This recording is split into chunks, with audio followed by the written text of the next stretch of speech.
Aging Deputi, suasananya di sini nyaman. Apa kabar kali ini? Dalam video kali ini kita akan membahas tentang anti-aging pada pria. Ya, pertama, apakah itu perlu? Kedua, apakah bedanya antara pria dan wanita?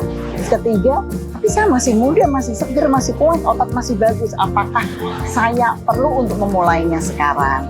Kira-kira seperti itu. Nama saya Dr. Maya Suryajaya, saya spesialis gizi klinik, dan saya suka sekali dan sangat amat berpartisipasi baik untuk pasien maupun diri saya sendiri pada anti-aging medicine, supaya kita mengetahui root cause of all the diseases. Oke, pertanyaan pertama ya, apakah perlu pria juga mendalami anti-aging? Ya, tentunya kalau pria, pemikiran kita kalau anti-aging adalah estetik, mereka akan menjawab enggak, saya nggak perlu make up, saya nggak perlu kosmetik, saya nggak perlu suntik-suntik untuk kerut, biarkan saya tua secara alami. Fine, tetapi itu bukan anti-aging yang sebenarnya. Karena anti-aging sebenarnya adalah suatu tindakan preventif supaya para pria ini tetap menjadi tua, tidak nampak tua, tetap sehat, energik, dengan muscle yang kokoh, rambut yang tidak botak, yang nggak rontok. Oke. Sekarang kita ke pertanyaan kedua. Apa bedanya sih, Dok, anti-aging saya sebagai pria dan para wanita? Kalau saya boleh menjawab, sebetulnya para pria harusnya bersyukur. Karena para pria mempunyai hormon yang jauh lebih sederhana dibandingkan dengan hormon-hormon pada wanita. Jadi sebetulnya tidak ada alasan ya untuk para pria untuk tidak memulai anti-aging. Karena pertama tentunya lebih sederhana, walaupun kita tahu bahwa pria itu secara harapan hidup adalah lebih pendek daripada wanita. Dan secara penyakit, pria adalah lebih prone secara genetik.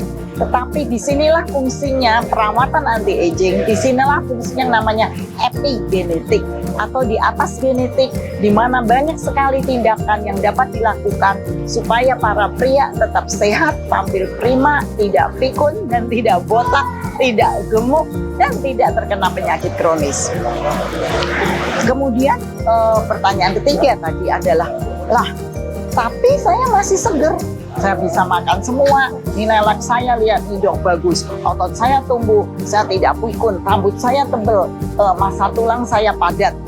Berarti saya nggak perlu dong habis-habisin waktu, habis-habisin uang.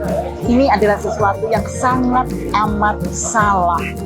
Karena anti-aging harus dimulai kapan saja dan pada waktu yang mana saja, selama ada kesadaran dari si pasiennya.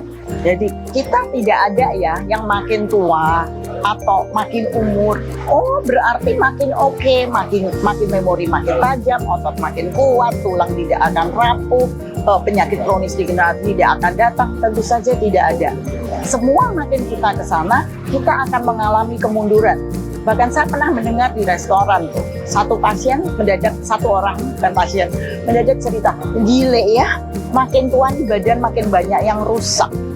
Memang kelihatannya depresif mendengar seperti itu, tapi itu adalah hal yang benar. Jadi ayo, anti-aging Deputi, kita harus antusiastik untuk segera memulai semua tindakan yang bersifat anti-aging medicine. Untuk tahu lebih detailnya, nanti ada versi video yang lebih panjang, sehingga kita dapat lebih belajar secara mungkin biomolekuler sedikit, secara lebih mendalami sedikit. Oh iya, untuk yang belum subscribe dan belum kenal, jangan lupa ya, ada Instagramnya dan bisa juga subscribe di sini.